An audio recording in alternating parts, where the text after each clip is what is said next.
A solo trip to Mahabaleshwar भाग 4. रोहितने खोलीतच गरमागरम पोहे आणि चहा आणून दिला. तुम्हीच खा ते पोहे, श्रद्धा म्हणाली. अहो, अन्नावर राग काढू नये, प्लीज खाऊन घ्या.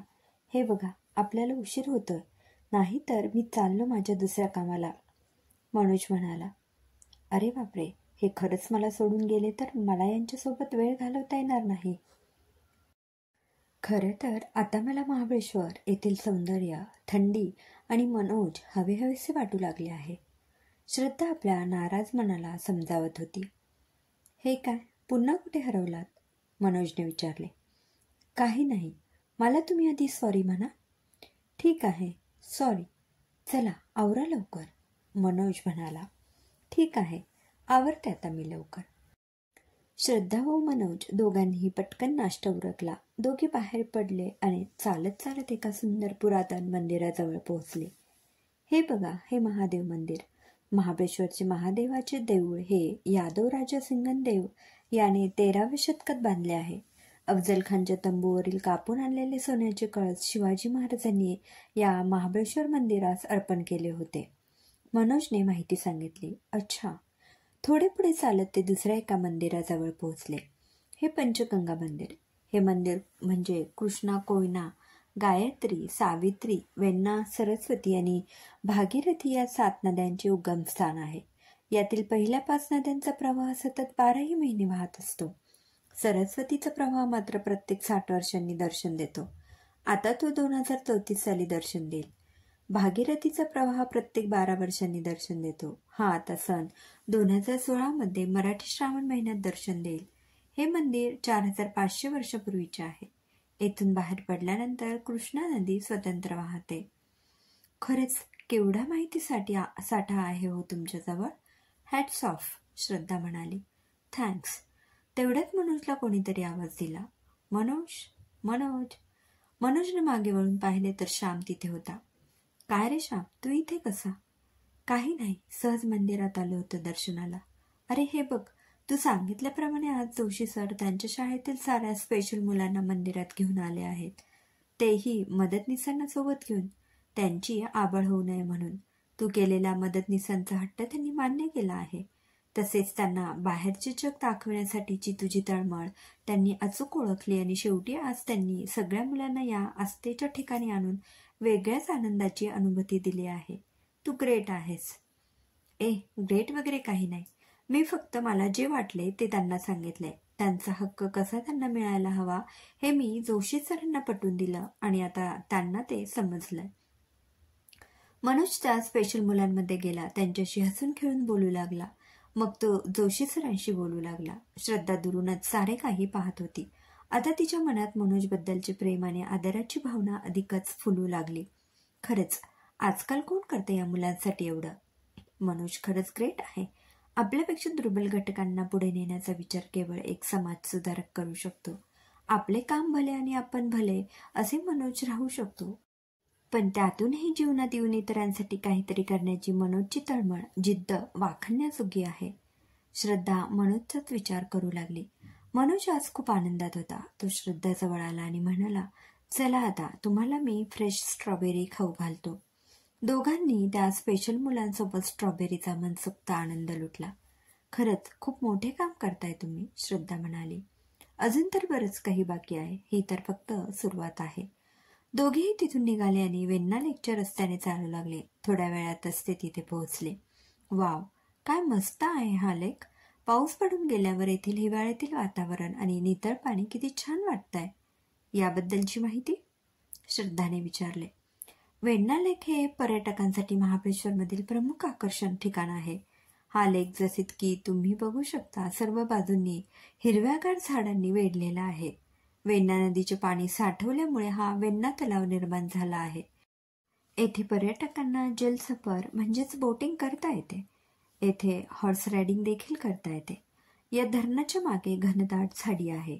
1842 साली या वेण्णा लेकची निर्मिती ही साताऱ्याचे राजे छत्रपती अप्पासाहेब महाराजांनी केली होती आणि हा लिंगमाळा धबधबा जवळपास 600 फूट उंचीवरून याचे पाणी वेण्णा तलावात पडते. खडकाचे योजनापूर्वक विभाजन करून हा धबधबा बनलेला आहे. वाव, मला तर वाटतं की मी इथेच राहून जावं.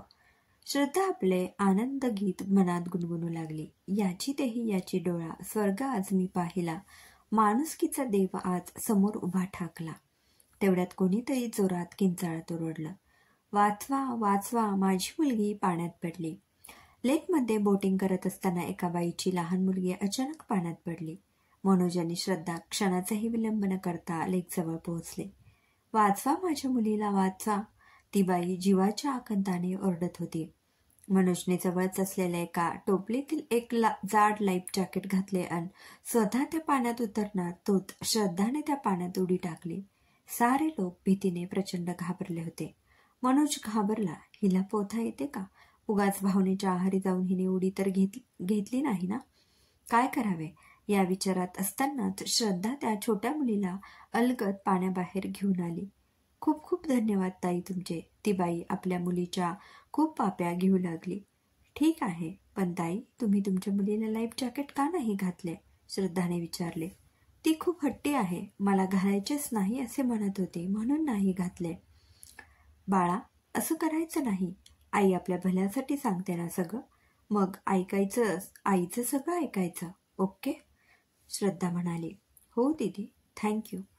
मनोज अवाक होऊन श्रद्धाकडे बघतच राहिला. तुम्हाला पोहता येते? मनोजने विचारले.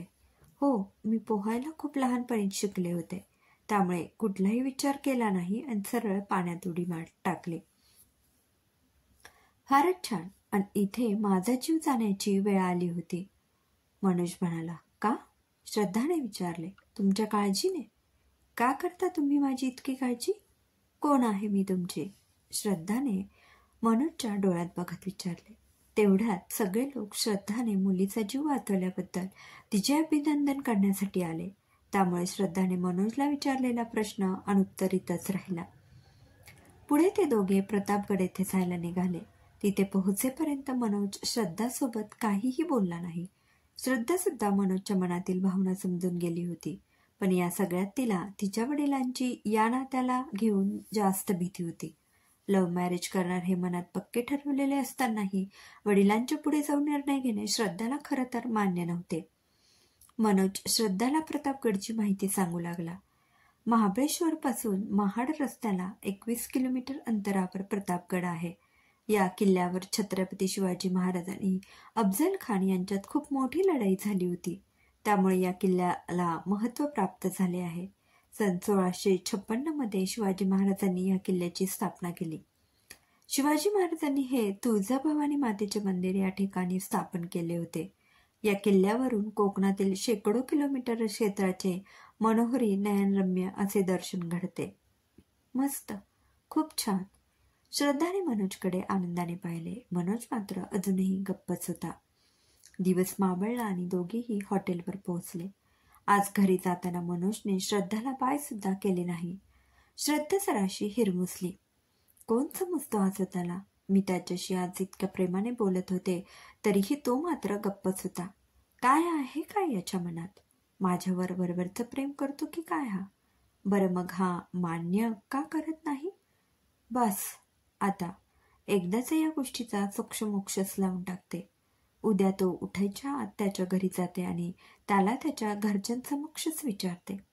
श्रद्धाने मनोमन निर्धार केला. दुसऱ्या दिवशी श्रद्धा मनोजच्या घरी पोहोचली. अंगणात एक माणूस पेपर वाचत बसला होता. श्रद्धा त्यांच्याजवळ गेली. मनोज आहे का? श्रद्धाने विचारले. कोण तुम्ही? त्या माणसाने सौजन्याने विचारले. मी त्याची मैत्रीण, श्रद्धा म्हणाली. हा, असं होय. तो त्याच्या रूममध्ये आहे, वरच्या मजल्यावर लेफ्टला, तिथे जा. माफ करा, आपण? श्रद्धाने विचारले. मी मनोजचे वडील. ओ, कोण आलं एवढ्या सकाळी सकाळी? आतून एक काकू बाहेर आल्या. अगं, आपल्या मनोजला भेटायला त्याची मैत्रीण आली आहे. ही त्याची आई, मनोजचे बाबा म्हणाले. मनोजची आई श्रद्धाला पाहून खुश झाली. कमाल आहे, हे सगळे मला पाहून अवाक होण्याऐवजी खुश कसे काय झालेत? श्रद्धा मनातल्या मनात म्हणाली. थोड्या वेळातच ती थेट मनोजच्या रूममध्ये पोहोचली. तो बाथरूममधून आंघोळ करून बाहेर आला. त्याची पेदार शरीरयष्टी अगदी आकर्षक दिसत होती. स्वप्नांच्या हिंदोळ्यावर माझ्या तूच आहेस प्रियकरा, राजसा, साधी भोळी ही प्रियतमा, जीव तुझ्यासाठी वेडा पिसा. श्रद्धाच्या मनात कवितेच्या ओळी उमटल्या.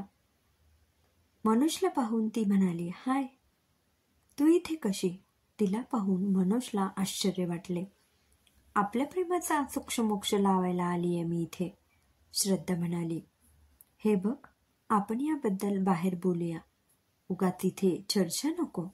मनोजने तिला समजावण्याचा प्रयत्न केला. मी आता हा लपंडाव खेळून थकले आहे. या गुलाबी थंडीत मला माझा खरा प्रियकर सापडला आहे मनोज. श्रद्धा मनोजला बिलगत म्हणाली. श्रद्धाला आपल्यापासून दूर लोटवत मनोज रागात बोलला. श्रद्धा प्रचंड घाबरली. हे बघ, आय एम सॉरी, पण माझे तुझ्यावर प्रेम नाही, मनोजने श्रद्धाला सांगितले. काय? हो, माझे तुझ्यावर खरंच प्रेम नाही, मनोज म्हणाला. श्रद्धा रडत रडत तिथून निघून गेली. हॉटेलवर जाऊन तिने आपली बॅग पॅक केली. तेथील तिचा स्टे संपला होता आणि तिने थेट बस स्टँड गाठले. मनोजने फक्त एकदा माझा विचार करायला पाहिजे होता. त्याचा एवढा तिरसट स्वभाव असेल असे मला कधीच वाटले नव्हते. म्हणजे खरं तर मीच बावळट आहे जी त्याच्या प्रेमात अडकत गेली. स्वतःचाच तिरस्कार करत ती स्वगत करू लागली आणि पुण्याच्या बसमध्ये चढली. क्रमशः लेखिका सौ प्रियंका शिंदे बोरुडे. श्रोते हो, कशी वाटली ही कथा कमेंटमध्ये अवश्य कळवा. पुन्हा भेटूया पुढील भागात. धन्यवाद.